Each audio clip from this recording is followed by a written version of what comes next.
Hello नमस्कार दोस्तों। तो हमने अपनी हिस्ट्री की क्लास 6 की एनसीईआरटी स्टार्ट की थी, जिसमें चैप्टर 1 का फर्स्ट पार्ट मैं आपको प्रोवाइड करा चुका हूँ। अगर आपने फर्स्ट पार्ट अभी तक नहीं देखा है तो हमारी प्ले लिस्ट में जा कर के देख सकते हैं। क्लास 6 एनसीईआरटी हिस्ट्री के नाम से मैंने प्ले लिस्ट बनाई हुई है, वहाँ सर्च करके आप देख सकते हैं। ठीक है, आगे देखते हैं।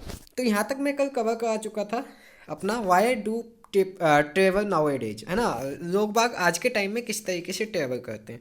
तो आगे का पार्ट स्टार्ट करने से पहले 2 मिनट में मैं आपको थोड़ा सा रिव्यू देना चाहूँगा, रिकैप कराना चाहूँगा। ठीक है, तो सबसे पहले हमने क्या देखा। सबसे पहले अच्छा, ये जो चैप्टर है आपका, देखो जो हिस्ट्री होती है, मेनली हिस्ट्री आपकी जो है मेनली 3 पार्ट्स में डिवाइडेड है।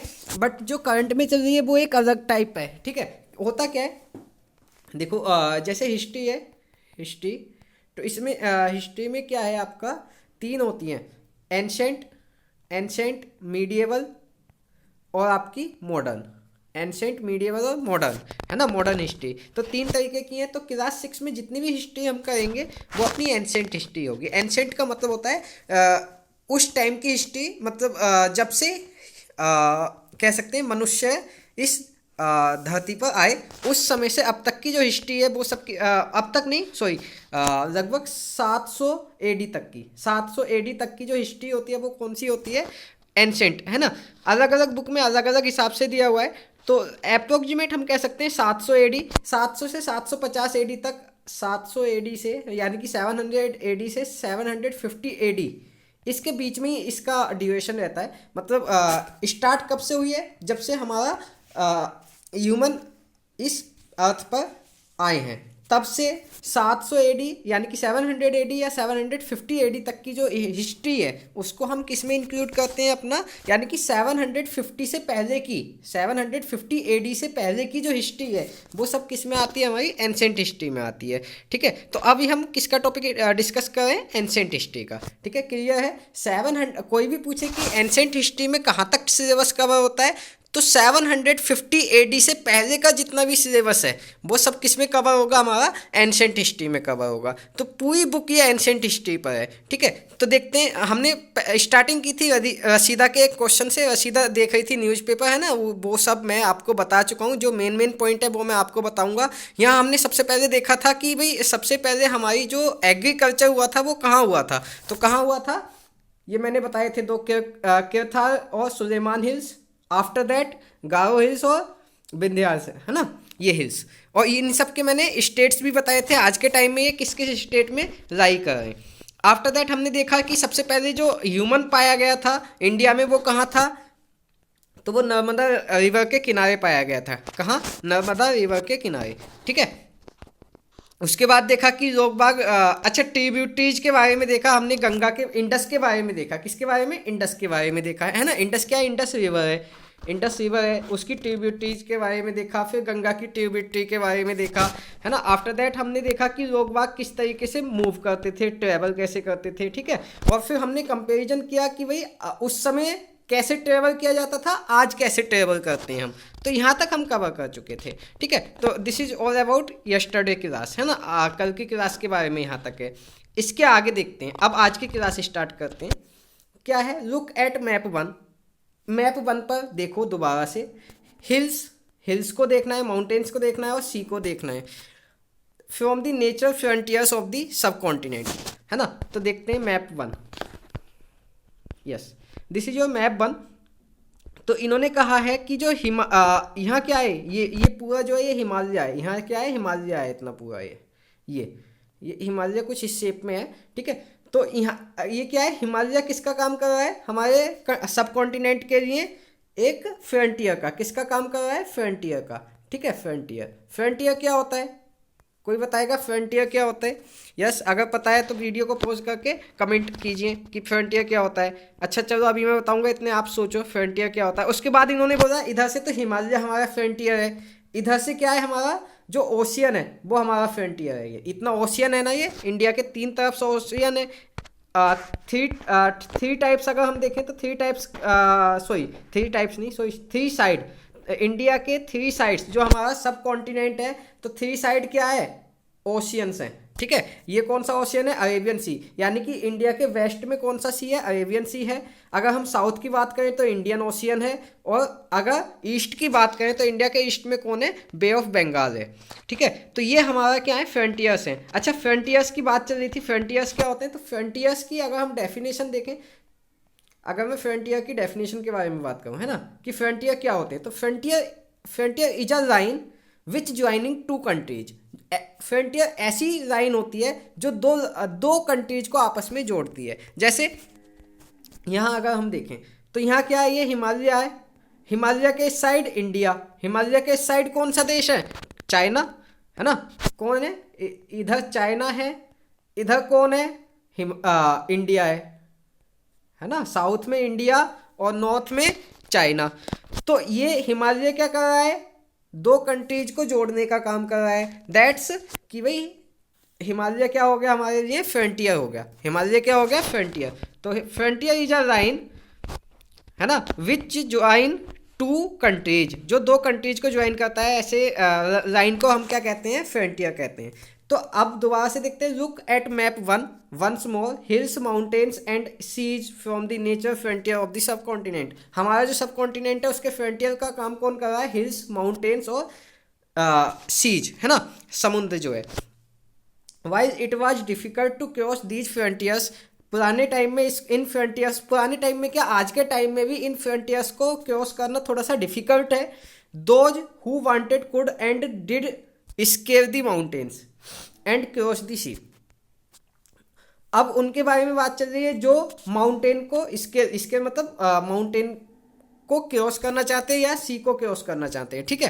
People from across the frontier also come here into subcontinent and settled here. Frontier को क्रॉस करके बहुत सारे लोग इधर आते भी थे, ठीक है। अगर हम बात करें यहाँ पर, ठीक है, मान लो पुराने टाइम में कोई बहुत ज़्यादा जब राजे रजवाड़े हुआ करते थे, हमारे राजा रजवाड़े, ठीक है, रजवाड़े मतलब राजाओं के वो राज्य को राजा रजवाड़े कहते थे, ठीक है। चाइना और इधर क्या है? इंडिया।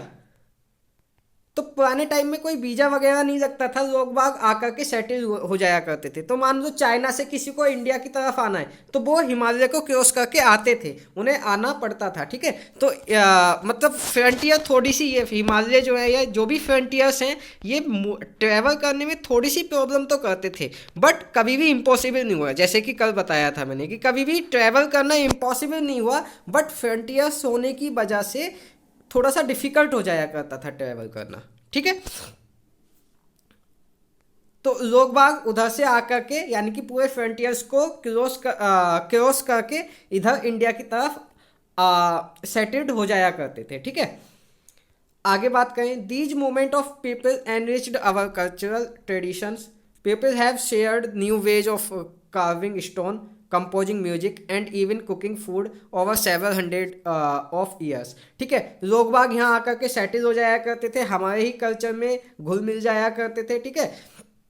और वो नई नई टेक्निक्स बताया करते थे। मान लो अभी आप इंडिया में रह रहे हो, अमेरिका पहुंचोगे तो अमेरिका से कुछ नया सीख के आओगे, वापस आओगे तो यहाँ आकर के कुछ ना कुछ नया बताओगे कि भाई अमेरिका में, यूएस में ऐसा होता है, ठीक है। तो वही चीज़ पुराने टाइम में थी। वो लोग दूसरे सब कॉन्टिनेंट से आया करते थे हमारे सब कॉन्टिनेंट में, तो वो अपने साथ कुछ ना कुछ नया लेकर के आया करते थे, है ना। वो कुछ ना कुछ नई चीज़ें हमें बताते थे तो हम उनसे सीखे, ठीक है। तो यही है कि बहुत सालों तक हम चीज़ों को सीखते रहे।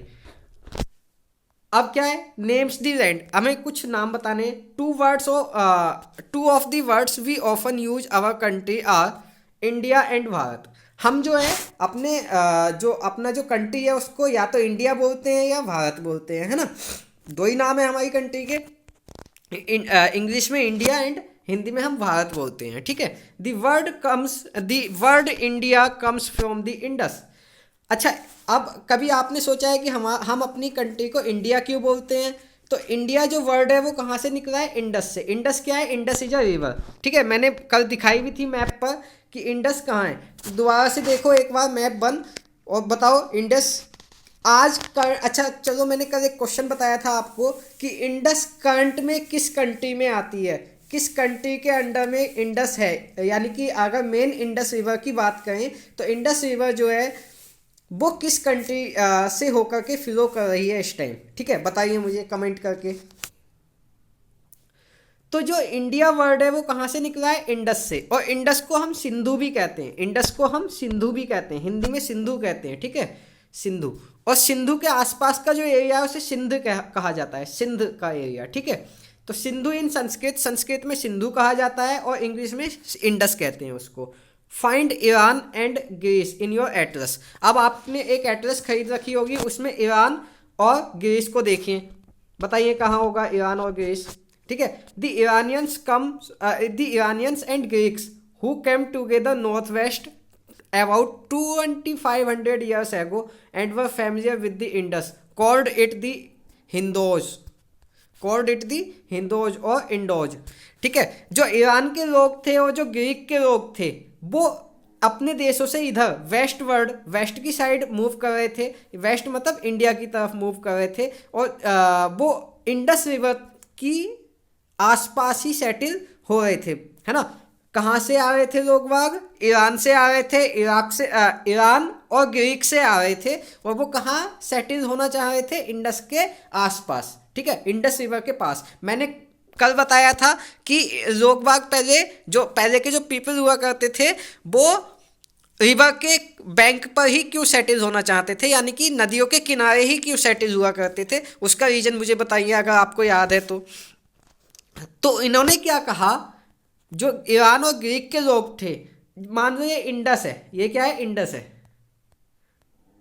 ठीक है, ये इंडस है। तो जो ईरानियन और ग्रीक्स थे वो इधर से आते थे, ठीक है। अगर आप एटलस में देखोगे तो हमारे वेस्ट में पड़ता है ईरान और ग्रीक, ठीक है, इधर से आते थे, बीच में इंडस है, इंडस काफ़ी लंबी चौड़ी सी नदी है, तो इसको पार करना बहुत मुश्किल हो जाता था। तो वो इधर कौन सेटल होने लगे, इधर सेटल होने लगे ईरानियन एंड ग्रीक्स इधर सेटल होने लगे। अब क्या हुआ, इन्होंने नाम दिया, जो इस साइड लोग रहते थे, यहाँ जो हम रहते थे, इन्होंने ग्रीक और ईरानियंस ने इधर रहने वालों को क्या नाम दिया, इंडोज या हिंदोज, ठीक है। ये इंडस है, इधर ईरानियन एंड ग्रीक्स हैं, और इधर कौन है, इधर हम लोग हैं। तो जो ईरानियन और ग्रीक्स रहते थे इंडस के वेस्ट में, उन्होंने कहा कि इंडस रिवर के ईस्ट में, यानी कि हम लोग जो हैं हम लोगों का नाम उन्होंने दिया इंडोज या हिंदोज, ठीक है, क्या नाम दिया, इंडोज या हिंदोज, ठीक है। आगे इन्होंने बताया and the land to the east of the river was called India, और उन्होंने ही हमारा नाम क्या रखा, इंडिया नाम रखा, ठीक है।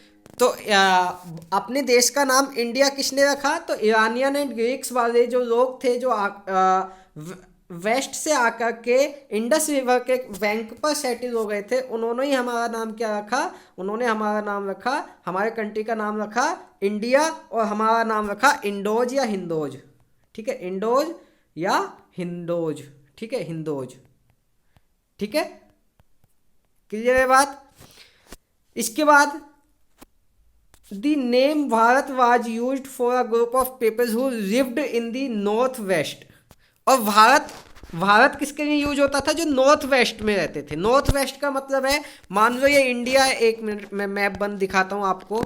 नॉर्थ वेस्ट का ये वाला पार्ट जो है, इस पार्ट को भारत बोला जाता था पहले, ठीक है, इस पार्ट को क्या बोला जाता था, भारत, ठीक है।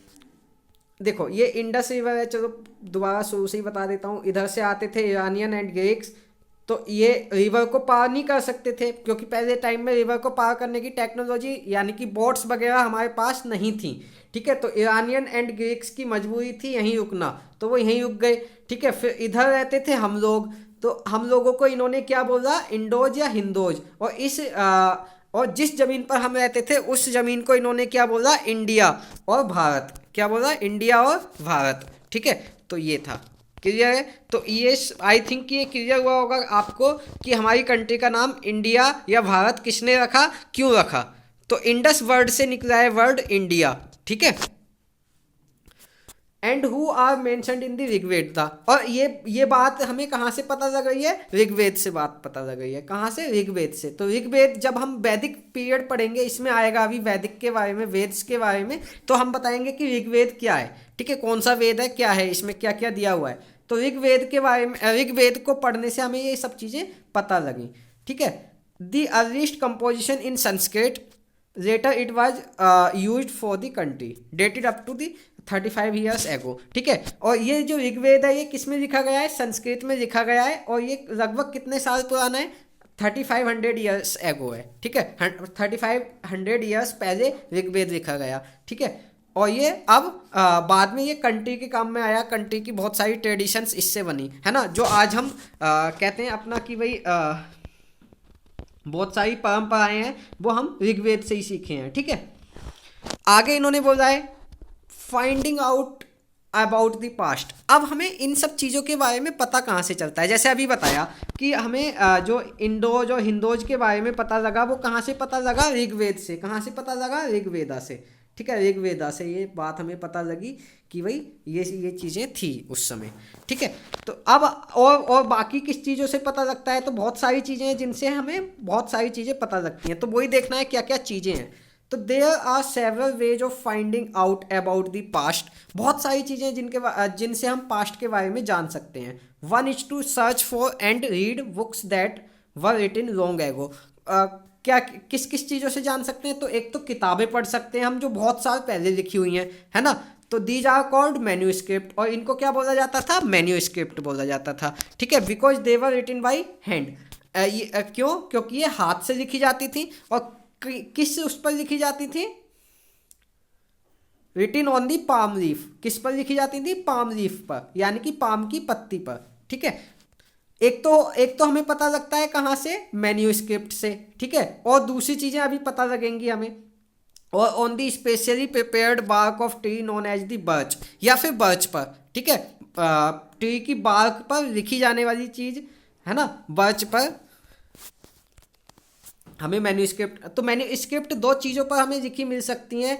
एक तो आपकी पाम ट्री की लीफ पर, और बार्क ऑफ द ट्री पर, है ना, बार्क ऑफ द ट्री पर, जिसको हम बर्च भी बोलते हैं, ठीक है। विच ग्रोज इन दी हिमालयाज। और ये बर्च जो है कहाँ मिलता है हमें? हिमालयाज में ग्रो होता है। वहाँ से हम है ना, राजा महाराजा वगैरह ये मंगवाते थे और उस पर अपनी मैन्यूस्क्रिप्ट लिखवाते थे, ठीक है। Over the years many manuscripts were eaten away by insects, some were destroyed, है ना। अब हजारों साल हो गए उस बात को जब ये मैन्यूस्क्रिप्ट लिखी जाती थी। तो हजारों साल पहले मैन्यूस्क्रिप्ट हैं, तो हजारों साल पहले की मैन्यूस्क्रिप्ट लिखी हुई बहुत सारी मैन्यूस्क्रिप्ट जो हैं वो इंसेक्ट्स ने खा ली, है ना। इंसेक्ट्स के द्वारा खा ली गई, या फिर वो डेस्ट्रॉय हो गई। बहुत सारी मैन्यूस्क्रिप्ट हमें मिली ही नहीं, but many have survive. But बहुत सारी हमारे पास अभी हैं।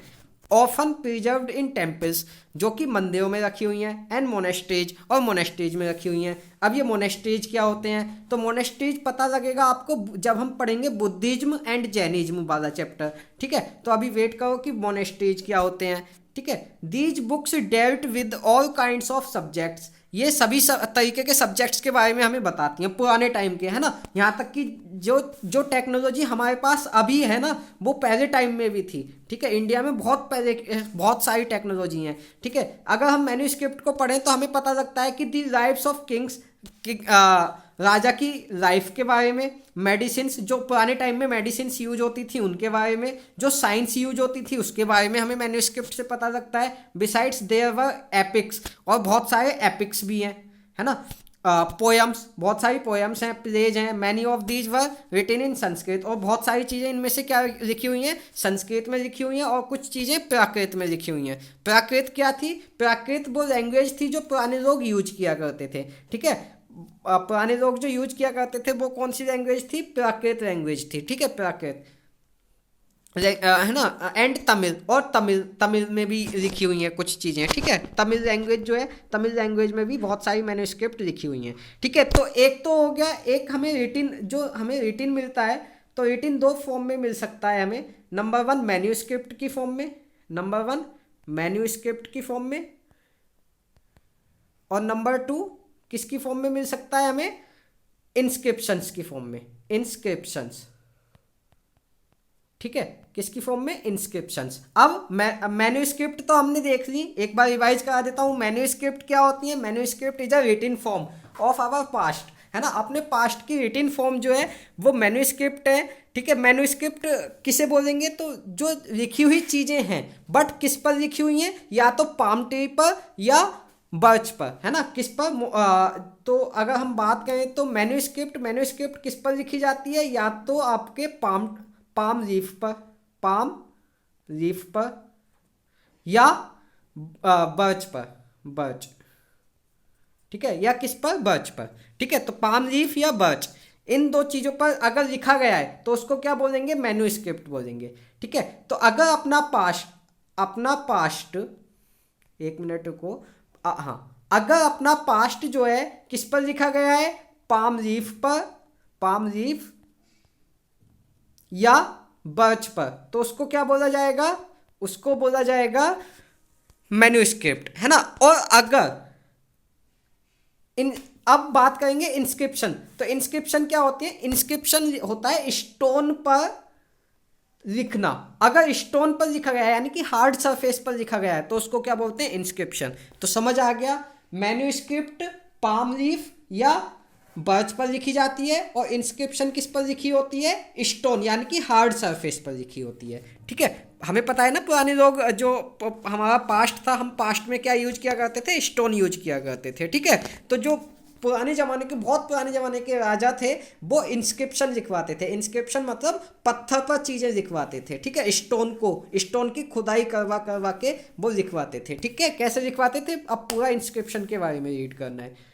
तो we can also study inscriptions, हमें इंस्क्रिप्शंस भी मिलते हैं। These are writing on relatively hard surface such as stone, है ना। ये किस पर लिखी होती है? स्टोन पर या मेटल पर, ठीक है, स्टोन या मेटल पर। Sometimes Kings got there orders inscribed so that people could see, read and ओबे देम, है ना। जैसे कि आज के टाइम में गवर्नमेंट का कोई रूल आता है तो हम न्यूज में देखते हैं, है ना। वैसे ही पुराने टाइम में जब राजा महाराजा हुआ करते थे तो उस समय जो अगर राजा का कुछ ऑर्डर होता था तो कई राजा ऐसे थे जो इंस्क्रिप्शन लिखवा दिया करते थे, है ना। और वो इंस्क्रिप्शन जनरली कहाँ लिखवाया जाया करते थे? गाँवों में, ताकि वहाँ की जो जनता है उन इंस्क्रिप्शंस को पढ़े और उनके राजा ने जो रूल बनाए हैं उन रूल्स को ओबे करे, फॉलो करे, है ना। तो इंस्क्रिप्शन किस काम में आते थे? इंस्क्रिप्शन जनरली राजा महाराजा लिखवाते थे अपने रूल्स को जनता तक पहुँचाने के लिए, ठीक है।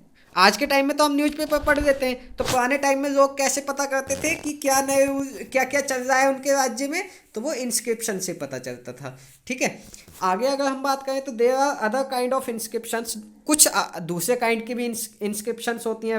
Where men and women recorded what they did, है ना।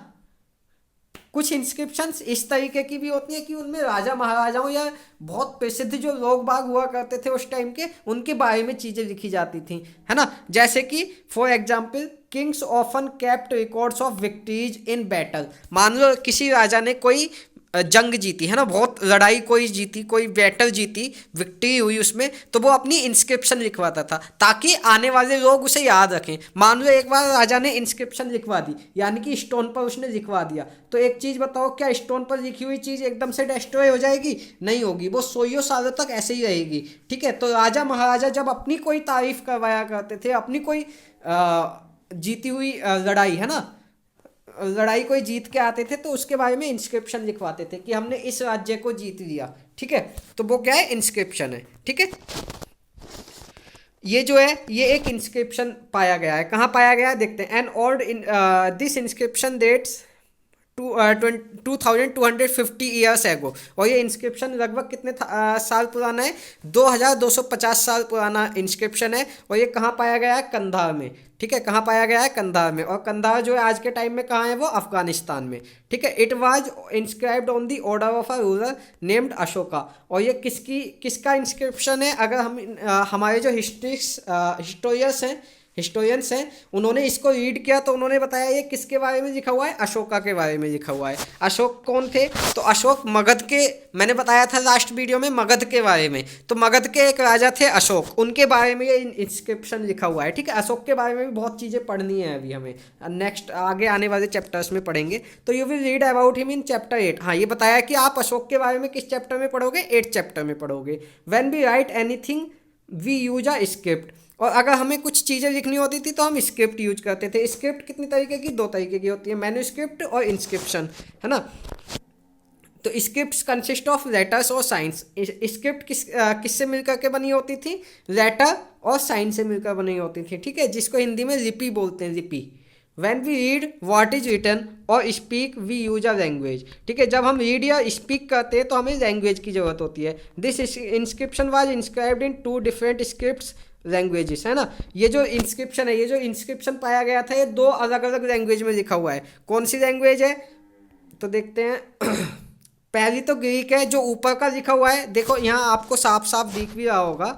अगर मैं बात करूँ तो इससे ऊपर का जो एरिया है ये कुछ अलग लैंग्वेज में लिखा हुआ है, और ये जो एरिया है ये कुछ अलग लैंग्वेज में लिखा हुआ है। तो ये दोनों लैंग्वेज अलग हैं। तो जो ऊपर का एरिया लिखा हुआ है वो ग्रीक में लिखा हुआ है, और जो नीचे का एरिया है ये अरेमिक में लिखा हुआ है। ठीक है, किसमें, अरेमिक में। ठीक है, तो ये दिस इज ऑल अबाउट कि इंस्क्रिप्शन एंड मैन्यूस्क्रिप्ट। ठीक है, ये इंस्क्रिप्शन और मैन्यूस्क्रिप्ट के बारे में हो गया पूरा। ठीक है, कैन यू, एक मिनट आगे देखते हैं आगे क्या दिया हुआ है। आगे दिया हुआ है, can you think of the advantages of writing on a hard surface. क्या आप पता लगा सकते हो कि कुछ हार्ड सरफेस पर कुछ लिखने का कुछ फ़ायदा होता होगा। And what could have been difficulty, और क्या क्या डिफ़िकल्टी आती होंगी। तो आप एक स्टोन लो और उस पर कुछ लिखना चाहो तो क्या आप आसानी से लिख सकते हो, नहीं लिख सकते, क्योंकि आपको उस पत्थर पर कुछ लिखने के लिए बहुत कह सकते हैं बहुत ज़्यादा आपको धारदार चीज चाहिए, है ना। मतलब पत्थर पर आप पेन से तो नहीं लिख सकते, या पेंसिल से तो लिख नहीं सकते, है ना। आपको कुछ ना कुछ ऐसा चाहिए जो उस पत्थर को खींच सके और वहाँ अपना कोई इम्प्रेशन लगा सके। ठीक है, जैसे बहुत हार्ड कोई आप नाइफ से भी पत्थर पर बहुत मुश्किल से लिखा जाएगा। ठीक है, स्टोन पर, तो स्टोन पर या हार्ड सरफेस पर लिखना बहुत डिफिकल्ट होता था। बट लिखने का फ़ायदा क्या है कि अगर एक बार आपने लिख दी तो बहुत टाइम तक वही आपकी इंस्क्रिप्शन चलती रहेगी, उसको कोई डिस्ट्रॉय नहीं कर पाएगा। क्यों, क्योंकि स्टोन को डिस्ट्रॉय करना इतना आसान बात नहीं है।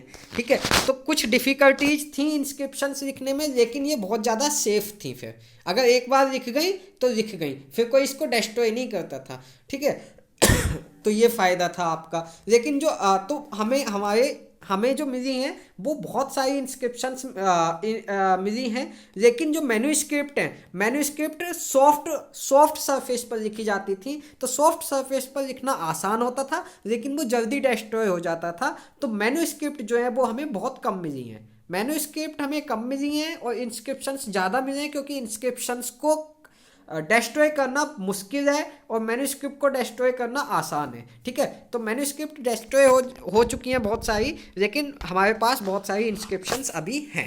ठीक है, तो this is all about today. इससे आगे का हम कल डिस्कस करेंगे। देखते हैं कितना चैप्टर बचा है। हाँ, थोड़ा ही चैप्टर बचा है, कल कंप्लीट चैप्टर हो जाएगा। 3 पार्ट्स में हमारा चैप्टर कंप्लीट हो जाएगा। ठीक है, तो कल की वीडियो को मिस ना करें, ताकि ये चैप्टर पूरा कवर हो जाए और हम इसके क्वेश्चन आंसर भी डिस्कस कर लेंगे। ठीक है, तो मेनली आज हमने 2-3 चीज़ों के बारे में देखा। एक बार रिवाइज कर लेते हैं। तो हमने पहले देखा कि हमारा जो कंट्री का नाम है वो इंडिया कैसे हुआ। इंडिया नाम किसने रखा, तो ईरानियन और ग्रीक्स ने रखा हमारा इंडिया नाम। ठीक है, हमारे जो कंट्री का नाम था वो किसने रखा, ईरान और ग्रीक्स ने, ईरान एंड ग्रीक्स ने। ठीक है, वो कहाँ रहते थे, तो वो रहते थे इंडस रिवर के वेस्ट में। ठीक है, आफ्टर दैट हमने देखा कि भाई पास्ट के बारे में हम कैसे जानते हैं। तो पास्ट के बारे में 2 चीज़ों से जानते हैं, मैन्यूस्क्रिप्ट और इंस्क्रिप्शंस। मैन्यूस्क्रिप्ट और इंस्क्रिप्शंस के बारे में, इंस्क्रिप्शंस से। ठीक है, मैन्यूस्क्रिप्ट क्या होती है, मैन्यूस्क्रिप्ट होती है जो सॉफ्ट सरफेस पर लिखी जाती हैं, यानी कि पाम ट्री या बर्च पर लिखी जाती हैं। और इंस्क्रिप्शंस क्या होती हैं, इंस्क्रिप्शंस ऐसी ऐसी रिटिन फॉर्म होती है जो कि हार्ड सरफेस पर लिखी जाती है। हार्ड सरफेस मतलब स्टोन या मेटल पर।